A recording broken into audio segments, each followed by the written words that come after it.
انسان په بادشاهی کې هغه انسان چې بادشاه ده، هغه انسان چې ملک ده، هغه انسان چې سیاستمدار ده، هغه انسان چې د حکومت مشر ده، هغه انسان چې امیر المؤمنین ده، دا د الله عز وجل نائب خلیفه ده.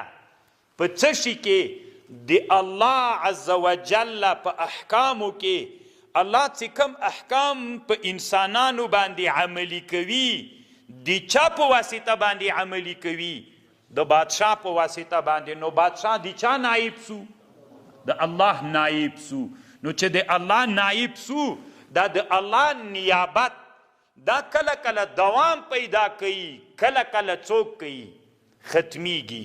اوس د نن سبق مقصد دا ده، که چیرته یو بادشاه چې دی نائب د الله عز وجل ده، د خلیفه بادشاه امیر المؤمنین د الله نائب ده، که دی څنګه چې الله ورته ویلي دي د الله د پرامینو مطابق د الله نیابت وکي، د الله احکام چې په انسانانو ته رالیږلي دي د انسانانو د مصلحتونو دپاره، هغه اعمال دی په ښو خلکو، په تجارانو، په اشرافو، په مالونو کې د شریعت لحاظ، دا ټول لحاظ کې ورسره حکومت دوام و بقا نصیب کیږي.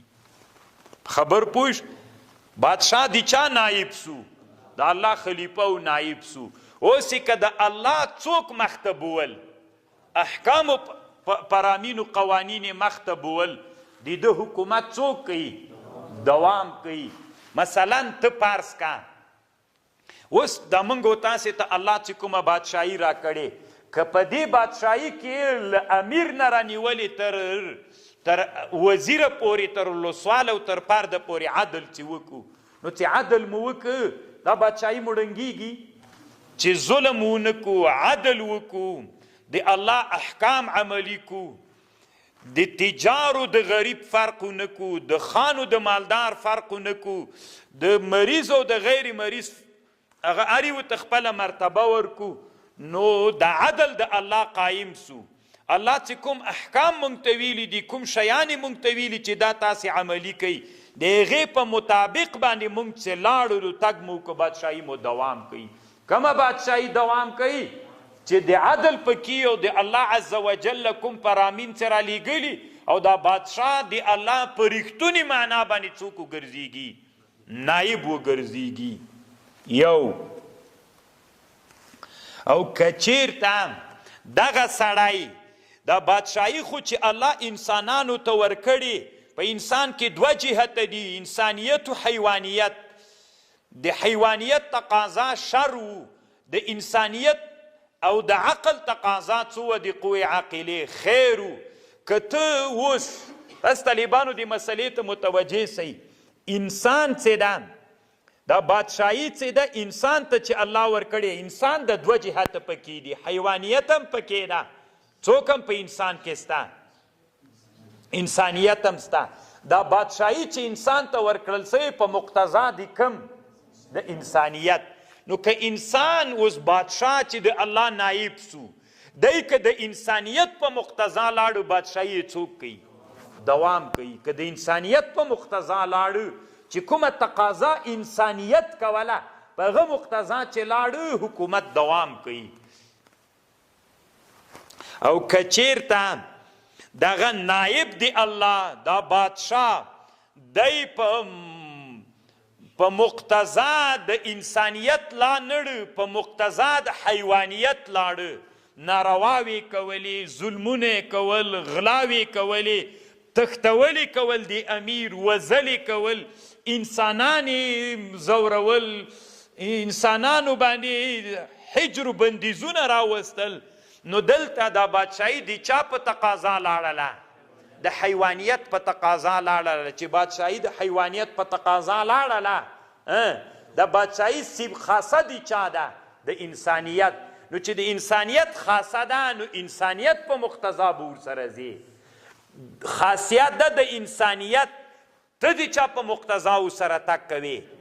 نو دا بادشاهي بیا ړنګېږي طالبانو، دا بادشاهي بیا دوام نه کوي. ځکه بادشاهي خصوصیت د چاو؟ د انسانیتو.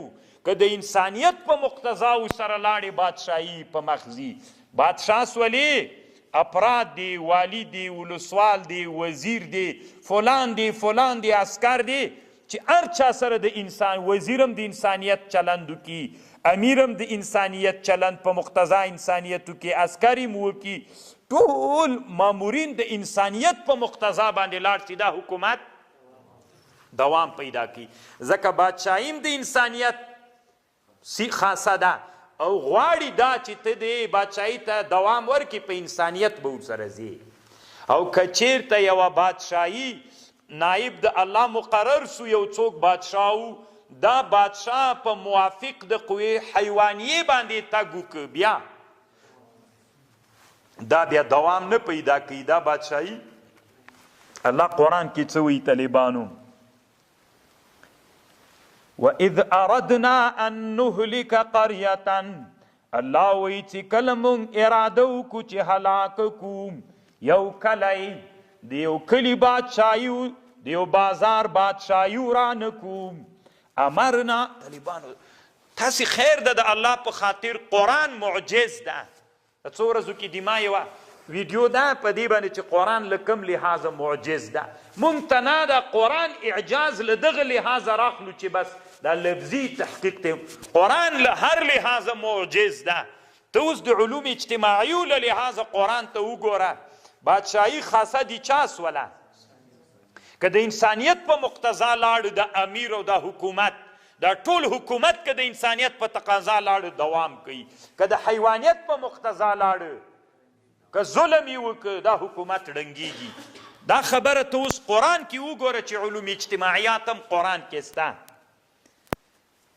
وَإِذَا أَرَدْنَا أَن نُهْلِكَ قَرْيَةً، الله وی کله چې مونږ اراده وکړو چې هلاک کړو یوه بادشاهي، امرنا مترفیها، مونږ امر وکړو مشرانو د دې بادشاهي ته، ففسقوا فیها، مونږ داسې امر ورته وکړو چې دوی فسق شروع کړي. فسق چې شروع کړو په مقتضا د چا لاړل؟ الله وی مونږ دغسې وچه په وچه بادشاهي نه ړنګو. څه وخت یې ړنګو؟ اراده خو مې ورته چې ړنګه یې کړو، خو ړنګول یې د دوی په واسطه کوو. دوی فاسقانو ګرځېږي. فحق علیها القول فدمرناها تدمیرا، ورله واره یې نه ړنګو، اراده مو یې ورته چې دا بادشاهي ړنګه کړو، نو مشران یې څوک وګرځو؟ ګمراهانو فاسقان سي. بادشاهي خو مقتضا د انسانیت ده، دوی چې فاسقان سو په مقتضا دي چا لاړل؟ د حیوانیت په مقتضا چې لاړل درب را چپی کو. الله په دنیا کې طالبانو دا ړنګول او راړنګول دا په اسبابو کې، هغه سبب ته د برابرۍ بیا څنګه کوي؟ ته اوس فکر وکړه قرآن معجز ده له کوم لحاظه؟ قرآن کې تنا طالبانو د فقهي مسایل که د علوم اجتماعیه او قاعدې ته هم پکې اشاره سوله. یعنې که تاسې عمیق فکر وکړئ، ابن خلدون څومره که خبره وکړه، امرنا مترفیها ففسقوا فیها فحق علیه القول فدمرناها تدمیرا، بیا ړنګ کړو بادشاهي. خبر باندې پوه شئ؟ نو الله دې موږ ته د دې توفیق راکړي چې حکومت په مقتضا د انسانیت باندې بوزو، که په مقتضا د حیوانیت باندې بوزو خپل چپه کیږي. بس